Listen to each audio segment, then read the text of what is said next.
When I was in junior high school, I knew kids who on the weekends when the high school football game would be playing at home, I knew kids who would, instead of going through the gate, instead of paying and going through the gate, they would hop over or crawl under a fence and get into the stadium. And once they snuck in, they were all just total nonchalant. Like, who, me? I'm just like everybody else here. I've got a ticket, sure.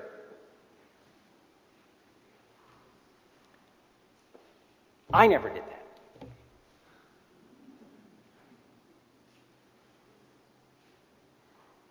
Jesus has his own version of fence hopping. He tells the Pharisees, this is his audience today, he tells the Pharisees that those who hop the fence and then try to pretend that they're shepherds are thieves and bandits. Now, he's not identifying, he never does in this passage. In fact, it's just a mystery for people who really study this passage. Who's Jesus talking about? Who are the thieves and bandits? Who are all the ones who came after him or came before him that the sheep didn't listen to? We're not really sure. So he's not pointing at a particular person or group of people. He's just stating some things that are true. Sheep aren't very smart, but they do know the voice and the sound of the voice of the one who's been caring for them, the one who leads them out into pastures and streams by day and who guides them back to the fold where they're safe by night. So true shepherds provide and protect, and they literally lay down their lives in order to carry out their work. I'll explain. But first, recently, our church had a remarkable offer from an executive coach who said that she would work with Good Shepherd without charge in helping us come up with a pastoral plan or a strategic plan for the next few years. Of course, what we're after, if you will, is how do we build our lives and our life together in, on, and with God so that we can truly live into Jesus' promise of abundant life. There's a way to that. He calls himself the way. We want more of that, and we want more of that for more people. I think she's going to help us. But that's the promise, abundant life in today's gospel. If you look at the 23rd Psalm, you see that the psalmist has a way of describing that. It's the same idea, although it gives us a word picture. And the psalmist says, He anointeth my head with oil, and my cup runneth over. That's the abundance. So just imagine, if you would, putting a glass, any glass or cup in the bottom of your sink, turning on the faucet, it flows into it, and just leave the faucet going. That's the cup running over. It's abundant. The word here means that which goes way beyond necessity. Abundance. Picture, if you've been on a cruise ship, picture that table of food that you see 2 or 3 or 4 times a day and think, oh my gosh, more food? I couldn't. But it's piled high, it seems. Rich foods on the table.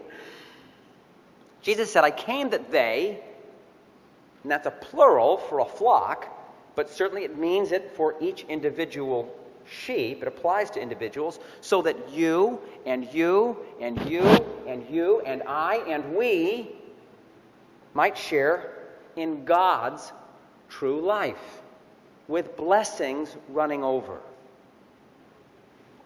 So with our new coach, whose name is Bonnie, the vestry began something last month called a SWOT exercise. That's an acronym. SWOT stands for identifying your strengths, your weaknesses, your opportunities, and your threats in 4 different columns. And so one of the most important things to do is to get clear, really clear about our strengths. Know your strengths. Focus on your strengths. Build on your strengths. And preserve those strengths by keeping an eye on the things that threaten our welfare, things that would undermine or weaken or demoralize. So I see us headed into a season, vestry, and I think we haven't seen the whole plan yet. The vestry will be involving the congregation at some level, in some ways. I trust and I hope. I see us heading for some very practical work. things that we're going to do and make some progress on. Shepherds are very practical people. They want to maximize their time in the open and grassy hillsides during the day, and during the night they want to minimize the threats, the snakes, the wolves, and the bandits. They're very practical about how they go about their work, and they will personally ensure the welfare of the flock to the owners as they take them out and bring them back. Sometimes going out for the day, sometimes going out for days, even weeks. When our kids were little, when they were just little ankle biters, we had to get expandable pens to put them in. We had these twins, right? So probably it's true for just one child too. You get a pen and you can have 8 sides to it or 6 sides to it or make it a square, but there's always one that is a gate that only the parents are supposed to be open, right? So it kept them in and it kept the dog, others, out. In Jesus' time, sheep pens were makeshift. Sometimes if they were in next to your house, just for your own little flock of sheep, which you might have 2 or 3 or 4 sheep, it might use one side of your house as one side of the unit, and then you'd have a couple sides come out that would curve in and leave a little opening so that the sheep could get in and get out with a little gate there. But if the shepherd were on a long hike, getting out to some of that grass that hasn't been grazed yet and was going way out in the faraway hills, they might find a much larger sheep pen where multiple flocks with multiple shepherds could exist. It would be usually a big stone or perhaps logs, but stone structure. And in one place it would have something just like this, an opening at the where the gate is. But of course they didn't have swinging doors for the gate. Something would need to open and close the gate. Well, what was the gate? The gate was chosen each night. If there was just one shepherd, the shepherd was the gate. They would lie down across that opening. They would lie down. Now, Jesus is using this as an image for us to hold in our minds about what he is going to eventually do for us. He's going to lay down his life for the welfare, for the benefit of his flock. The gatekeeper would stay there no matter the threat for the sake to protect the sheep. So, like a good shepherd, because he wasn't actually a shepherd, that's the image he wants us to get into the mindset of about Jesus. Who is he to us? He's someone who wants us to enjoy an abundant life with his protection, his protective care. Leading us out. What a beautiful thought. Leading us out into the wonderful world, God's world, and bringing us back safely home for safety and security and restoration. Last month, when the vestry was asked to identify these SWOTs, strengths, weaknesses, opportunities, and threats, there were a few things that stuck out. And this Thursday, we'll be working with that same information. And because vestry meetings are open, you are welcome to come and to observe what we do with this information and how we work with it and what she leads us to do. One thing that came out ahead of all the others in the threat column was actually pretty noticeable. And our coach gently rephrased it for us, and she called it non-productive conversation. That's a euphemism. The Bible calls it gossip. Now, I've served in a number of churches and workplaces, and every one of them, at some time, identified this same threat. Gossip hops the fence and butts right in on conversations. And how did they get in here? No one seems to really notice what happens. They sort of, who am I? I'm just like you.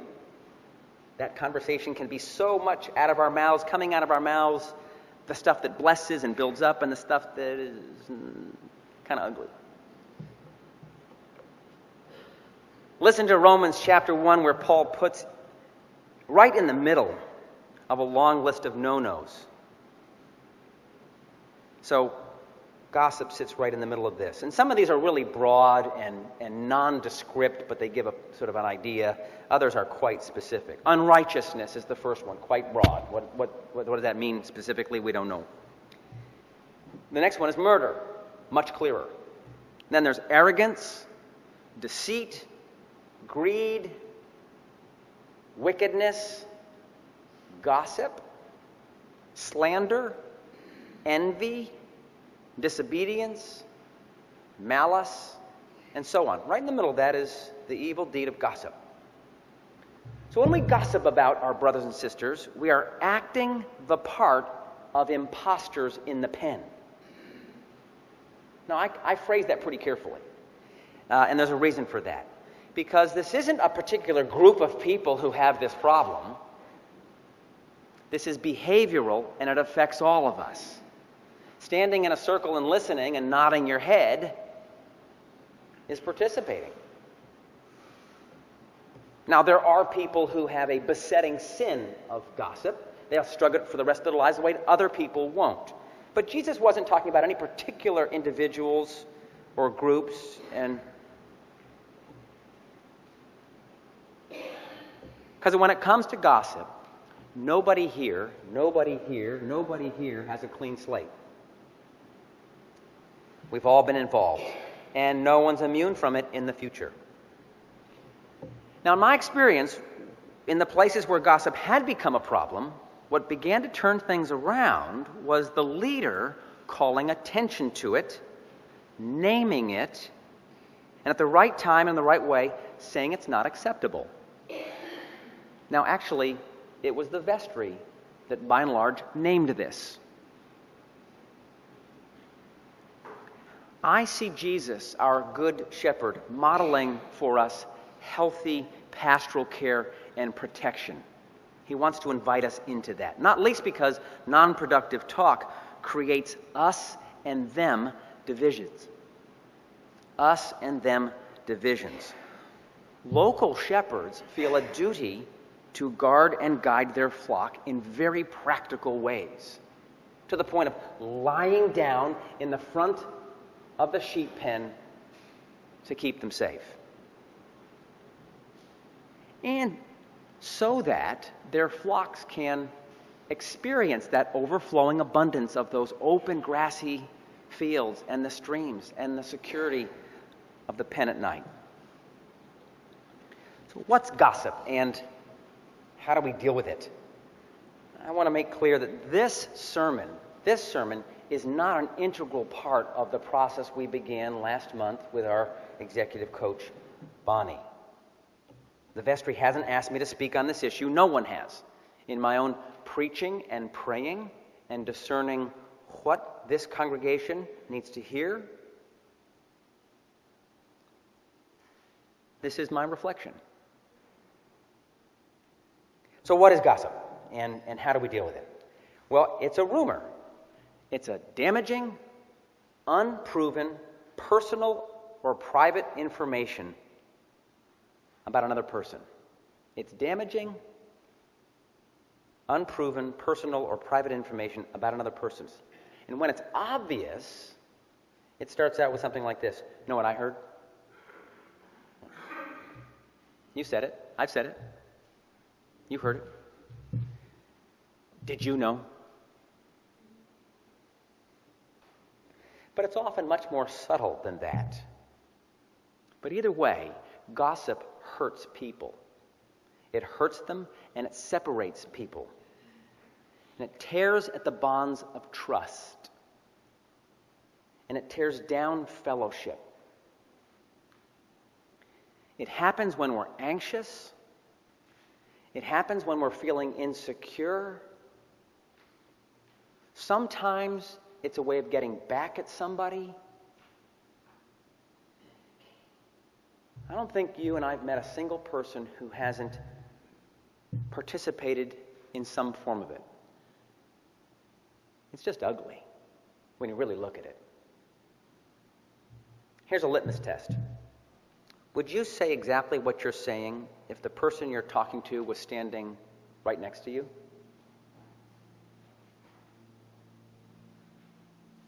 We never see Jesus gossip. It's just not in the character of God to talk behind people's backs. So how do we deal with it? Here's how we can take some practical steps to find a greater share of life as God intends it under the Good Shepherd's care. First, examine yourself. Don't be a source of gossip. Don't start it, and don't pass it along. And if you have any question or doubt about the truth of something, don't repeat it. If you catch yourself and realize you're not building others up in your conversation, it's best right in the middle of that conversation to say, you know what, I just need to stop. This isn't good. Let's change the subject. That's healthy. That's strong. That's wise. That's good. It's so easy to fall into gossip when we are with like-minded people whom we think will agree with us on this, and we get smug, and then, therefore, we feel justified. Well, we both agree that this person deserves what's about to be said. Putting others in a negative light. But there's no faster way to build us and them camps than just let gossip just go. If someone says to you, I probably shouldn't say this, but, and you've heard that, and I've heard that, maybe you've said that, just interrupt them with a smile and say, then don't. Let's stop there. We do this, and sanctuary becomes really real. A place where joy and unity and fellowship and love and care and concern and all those good things, those green pastures, those quiet streams, that's what we feast on then. So here's my invitation, and I dare say God's invitation to us. Let's be in covenant with one another on this, beginning right here, right now.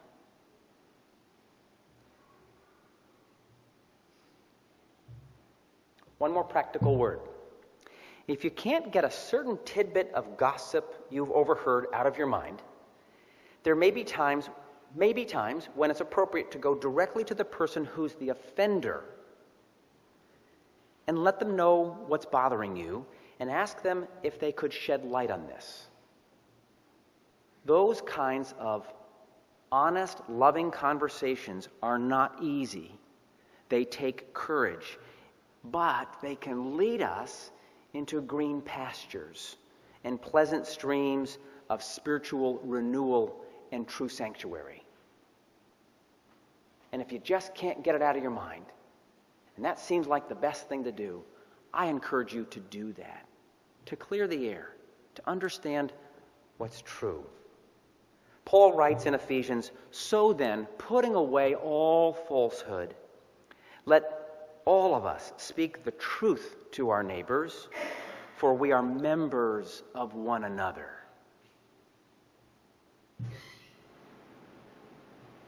Do not make room for the devil. Thieves must give up stealing. Rather, let them labor and work honestly with their own hands. Consider how to build one another up, saying only what benefits others.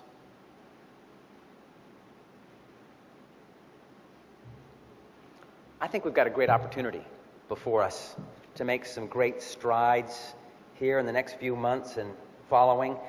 As a gatekeeper, I believe this: Jesus wouldn't sit still in the face of a threat.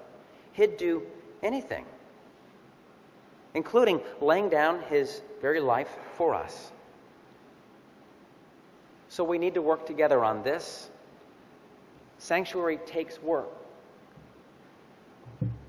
And relationships are precious.